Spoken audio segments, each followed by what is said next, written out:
बंगाल को आप कैसे देखते हो, क्या स्टेट है वहाँ पे? बंगाल मुझे लगता है कि शायद सबसे बड़ा एक one of the most interesting states in India, one of the most interesting tales of how.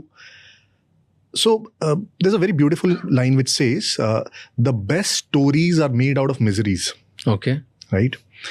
So I think there's not a more miserable story Bengal के जैसा. बंगाल जहाँ से शुरू हुआ और बंगाल आज जहाँ पे है, and a lot of people may not like this statement, लेकिन आज जहाँ बंगाल है वो बहुत दुख की बात है मुझे लगता है. Right? and there's context to it.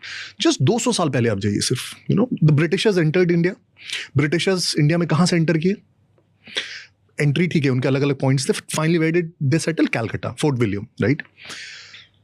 Dutch आए, उन्होंने कहाँ अपना सेंटर बनाया? चिंसुरा, जो बंगाल में है.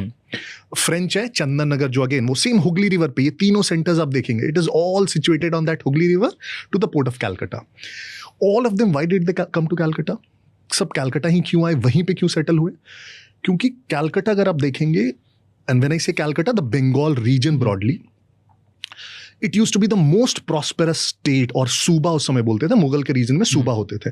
सूबा ऑफ द इंटायर सब कॉन्टिनेंट. पूरा सब कॉन्टिनेंट का मैं बोल रहा हूँ. राइट? तो अगर बोलते हैं कि इंडिया का जीडीपी बिफोर द ब्रिटिशर्स केम, दुनिया के जीडीपी का 1/4 था. 25% इंडिया का जीडीपी हुआ करता था.